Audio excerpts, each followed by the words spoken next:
Africa is rich in land, minerals, and people. Yet for centuries, Africa has been exploited. Some say foreign powers are to blame. Others argue African leaders allowed it for personal gain. So which is true? In this video, we're going to unpack the real story, without emotion, without excuses, and without oversimplification. Because history is rarely one-sided. Exploitation is often explained as something that happened long ago, but its effects are still visible today, not just in Africa's economy, but in its politics, borders, and global relationships. To understand responsibility, we must first understand how power actually worked. Exploitation did not happen by accident. Colonial powers designed systems to extract labor, land, and resources. Borders were drawn without consent. Economies were reshaped to serve foreign interests. Resistance was met with violence. Compliance was rewarded.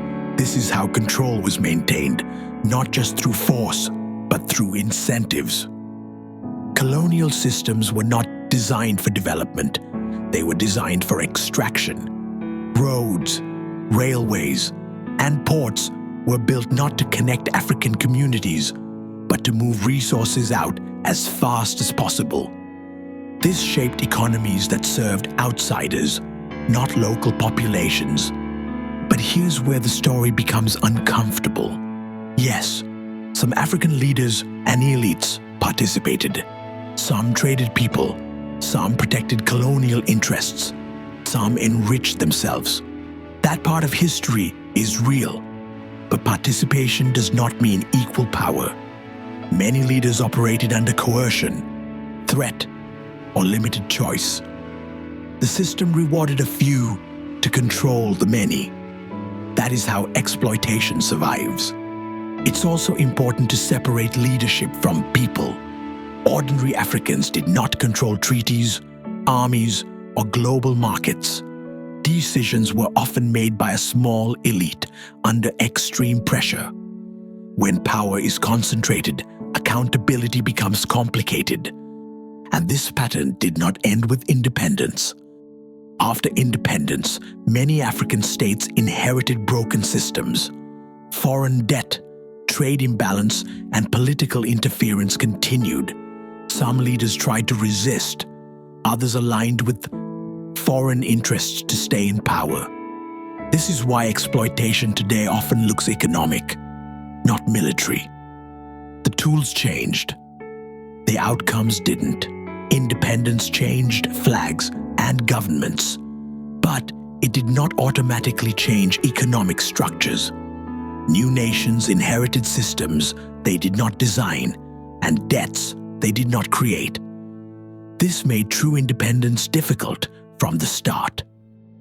This is why debates about blame often miss the point. History is not about choosing one villain. It's about understanding how systems shape behavior. Only then can societies avoid repeating the same patterns.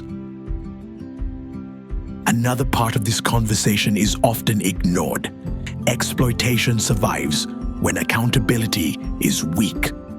When institutions are fragile, individual leaders gain more power than systems can control.